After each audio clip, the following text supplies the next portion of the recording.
आणि यानंतरची बातमी AI संदर्भातली।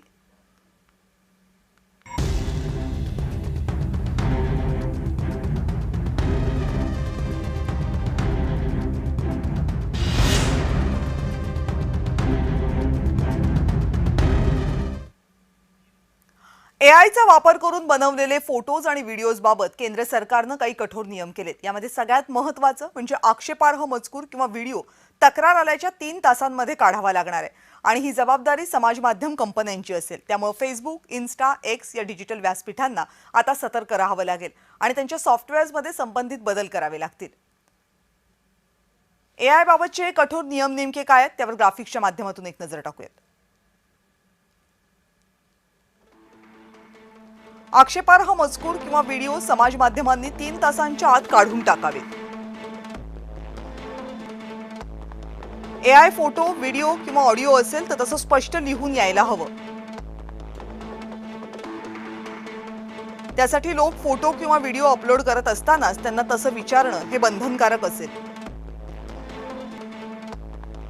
लोक खरं सांगतायत का याची खातरजमा करण्यासाठी संबंधित तंत्रज्ञान वापरलं जावं।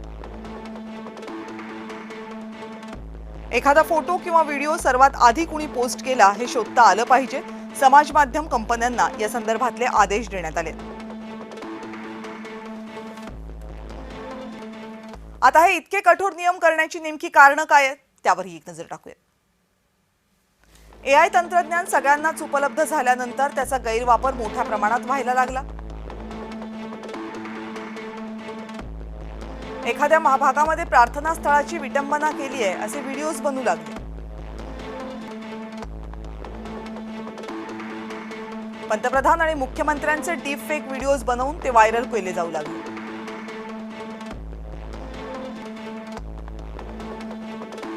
ज्या विषयावर पंतप्रधान, मुख्यमंत्री, अन्य नेते बोलले नाहीत असे व्हिडिओज व्हायरल होऊ लागले। उदाहरणार्थ अर्थमंत्र्यांनी एक महत्त्वाची घोषणा केली असं खोटे व्हिडिओ बनवून पैसे लाटण्याचे प्रकार होऊ लागले। दिवंगत नेत्यांच्या तोंडी वाटेल ती विधानं टाकून त्यांचे व्हिडिओ पसरवले जाऊ लागले।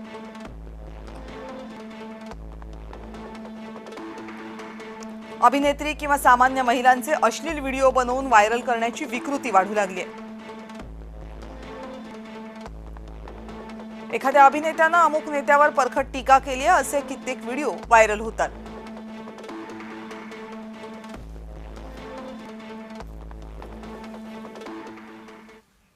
माहिती तंत्रज्ञान क्षेत्रातले अभ्यासक प्रशांत माळी यांनी याबाबत काय मत व्यक्त केले पाहूयात।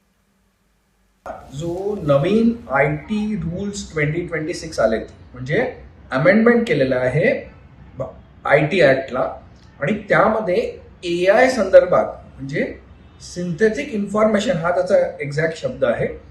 जेव्हा जेव्हा तुम्ही AI वापरून कुठलंही इन्फॉर्मेशन बनवता, पिक्चर बनवता, व्हिडिओ बनवता त्याला आपण सिंथेटिक इन्फॉर्मेशन असं म्हणतो।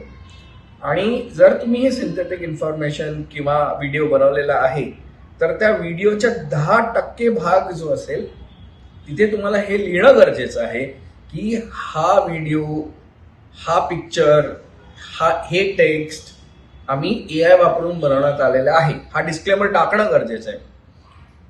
त्याचबरोबर कुठलाही मेटा डेटा तुम्हाला काढता येत नाही। मेटा डेटा जर तुम्ही काढलात तरी तुमच्यावर कारवाई होऊ शकते त्याच्यावर। म्हणजे कुठलाही फोटोवरती जो मेटा डेटा असतो म्हणजे डेटा अबाउट डेटा तोही काढता येत नाही।